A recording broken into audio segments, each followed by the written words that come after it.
Bigyan natin ng reaksyon, opinion itong mga pahayag ni Attorney Sal Panelo at Attorney Ferdinand Topacio tungkol sa pag-apply ni Secretary Boying Remulla na maging ombudsman. May kanya-kanya silang pahayag. At isa lang ang sinabi na hindi pwede. Pakapalan na yan ng mukha. Unahin natin itong kay Attorney Sal Panelo. Post ni Yonoya. Sabi niya, "Oh, Boying, you can't be ombudsman because you won't be fair." Ipinost ni Yonoya ang pahayag ni Attorney Sal Panelo. Basahin ko ha. Hindi po pwedeng si Boying Remulla ang maging ombudsman. Kasi yung mga ginawa niya, nilabag niya ang karapatan ni Kibuloy, Bantag, Tebes, dating Presidente Duterte. Yun ay nagpapatunay na hindi siya magiging patas.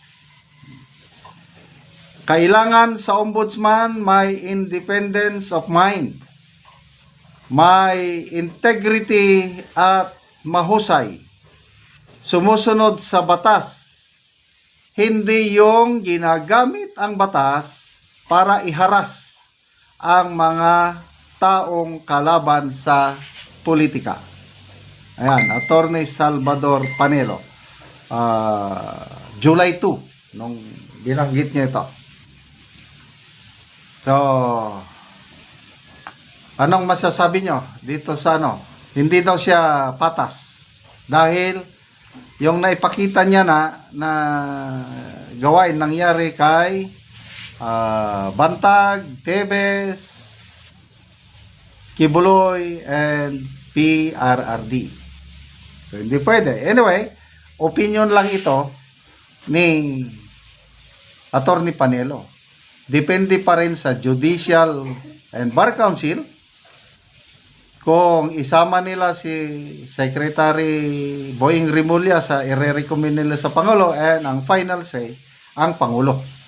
So ito naman kay Attorney Topacio dito sa Facebook reel posted by Roberto Lenga Talye. Sabi niya, pagkapaalan na ng mukha ang nangyayari dito sa Marcos administration. Okay, pakinggan natin ha. Under the Marcos administration Para si Boying Remulla, may mga kaso sa ombudsman, gusto mag-ombudsman. Grabe naman nakapahali. Yung mga reaction ng netizen, paano nangyari yun? The person who weaponized na DOJ, nababoy ang DOJ, ginamit ang mga batas laban sa kalaban ng gobyerno. Yun ang gagawin ng ombudsman. Ano ang gagawin doon? Obvious naman, ipagtakpan ang mga kalokohan ni Marcos even beyond its term hanggang 2028 kasi 7 years ang term ng ombudsman. Huwag naman, anak ng pating naman. Hindi ba kayo nahihiya sa mga sarili nyo? Hindi mag-appoint sa kanya siya mismo, sa sarili Hindi, niya? dadaan sa JDC ang presidente mag-appoint. Kita nyo, tingnan nyo yung mga naging ombudsman. Tingnan mo yung listahan ng ombudsman. Sabihin na natin yung latest ombudsman, si Martires. Si Martires ba ay miyembro ng gabinete? Hindi Nag-appoint sa kanya? Hindi. Galing siya sa Supreme Court. Sa judiciary, neutral. Si Vasquez, Conrado Vasquez, the first ombudsman, very respected na magistrado. Totoo. Pambihira. Diba? Baka ngayon palang masira. Kaya nga Bago ito, kita nyo kung gaano ka-hypocrite ito mga ito. Sabi nila noon, hindi daw maganda ang pagka-appoint kay Merceditas Gutierrez na ombudsman kasi tao ni GMA. So pinilit nila mag-resign. Bago ngayon gagayahin nyo. Kita mo kung gaano katigas sa mga pagmumukha niyan. Freysinet. President. Alam mo yung Freysinet? Prefabricated concrete. Yung ginagamit sa mga flyover, diba? Mga gumagawa ng flyover, makikita mo may tatak. Freysinet. Prefabricated concrete. Yung mga buhos, gano'ng katigas kung pagmumukha nito. Talagang Freysinet Republic na tayo. Antitigas na maumukha. Pero sir, Actually, nung ayaw kayong papasukin sa KOJC, dapat mukha ni Remulla ang binatering ram nyo ron. Giba yung gate nun, kahit bakal. Ganun katigas. pero papayag na gaganunin siya. Sabi niya, Dinidiktahan siya, di ba? Pwede ba yun? hindi ako makapagsalita. Sabi, ano daw eh, liars go to hell. Bahala na At nga saka kayo. sabi, kapatid ng magnanakaw ang sinungaling. Pero, hoping, hindi. Ipanalangin natin na wag mangyari. Yun alam ko. Hindi umuubra yung panalangin natin, hindi nag-penetrate sa phrasing net. Grabe, nauso na talaga ang pakapalan ng mukha under the Marcos administration eh. Para si Yan pakapalan ng muka sa Marcos administration. Sabi niya, mahiya naman kayo. Okay, magbasa tayo sa mga... Oh, nabanggit niya yung Conrado Vasquez. Maalala ko din yan eh. Pinakaunang ombudsman. Halos lahat ng ombudsman, okay. Ang naging controversial lang, yung si Mercedes Gutierrez, yung pina-impeach nila na napilitan nag-resign. Yun lang, ang naging, kailang politically motivated, parang ganun eh. Kasi tao daw siya ni GMA. So, pagdating, sino bang sumunod kay Mercedes Gutierrez? Ito na ba si Ombudsman Martires? Oo. Pag ganyan ang ombudsman mo, talagang makakaasa ka talaga na patas. Eh paano kung si Secretary Boying Rimulya, ang dami nang nagko-question eh. Meron siyang kaso doon. Oh, anong mangyari sa kaso niya pag siya ng ombudsman? Tapos yung sinabi doon sa kasama ni Atty. Topacio na baka hindi i-appoint ni BBM. Ako, opinion ko lang ito. On the bag na yan. Huwag na tayong magtaka. Ang susunod nating ombudsman, si Secretary Boying Rimulya. O, anong sabi ni Atty. Topacio? Preparasyon yan beyond 2028. Para kung ano man ang ikaso nila, kung sino ang magkaso. Example, maging presidente si BP Sara, ayun, rest back time. Kakasuhan kung anong ikaso, at least mayroon ng sa ombudsman. The government will heroically knock a whooping 2 pesos off the price of imported rice starting July 16, bringing it down to 43 pesos per kilo. So 45 ang pinakamababa ngayon, by July 16, 43 na lang daw. Okay, so masayang-masaya ng administration. Poverty solved.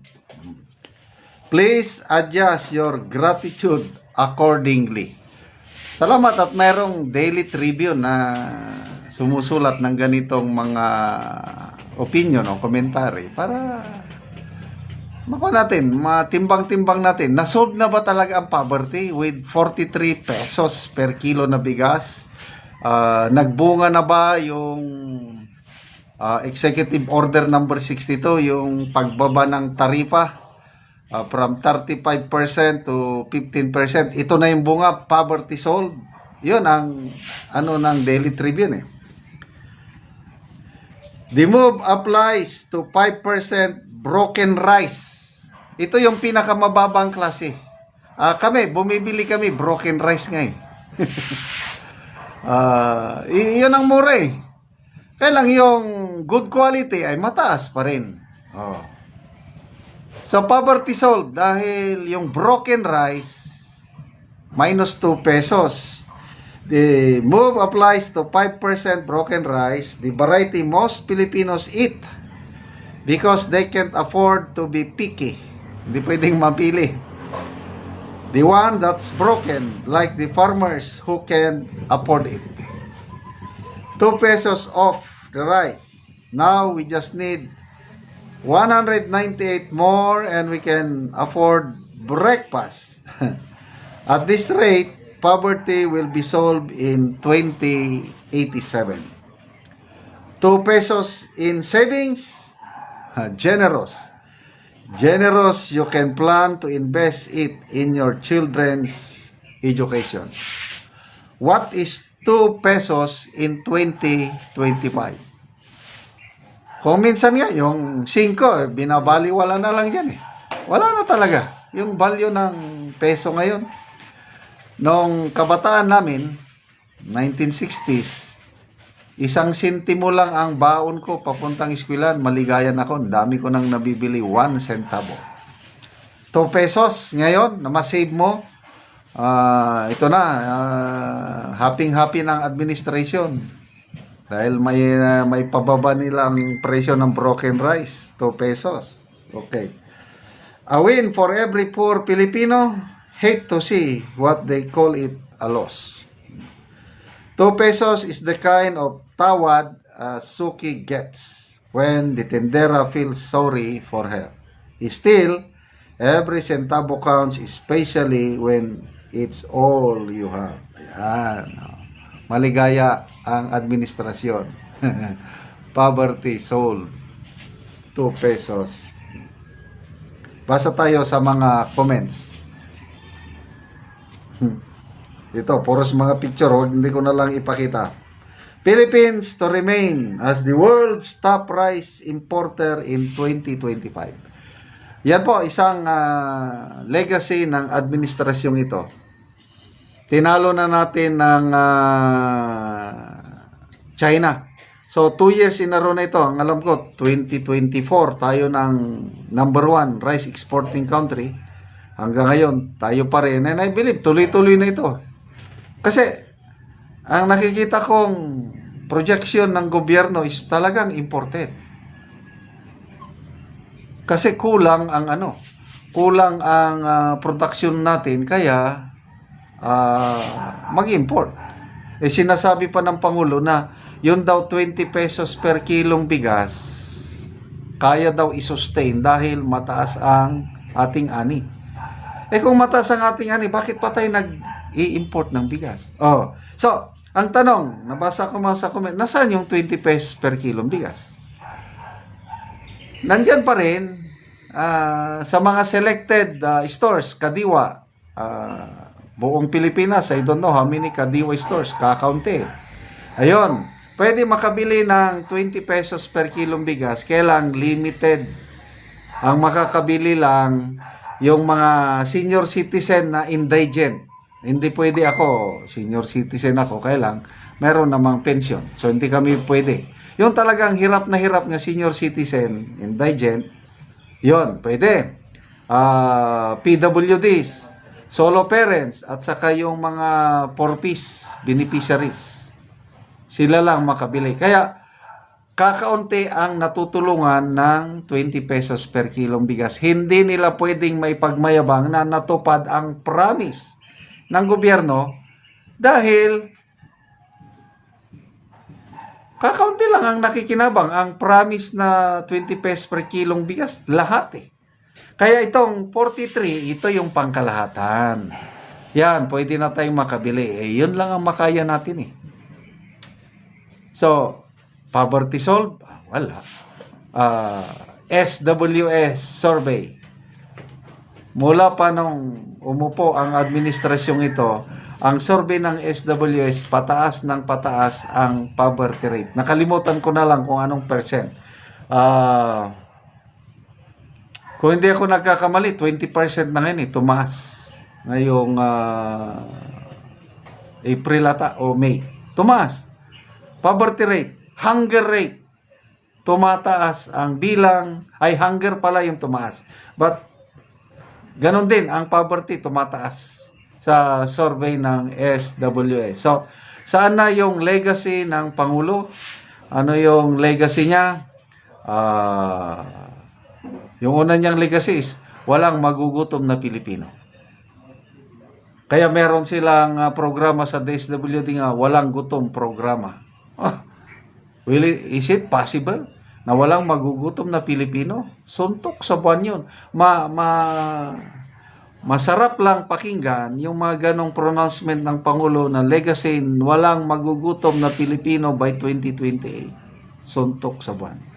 And then, ito rin, poverty solved dahil 43 pesos na lang ang kilo ng bigas na imported. Ang kawawa, mga local farmers natin, umaaray ng local farmers kasi ang ang presyo ng kanilang palay nasa 7 to 13 pesos na lang, which is lugi na sila.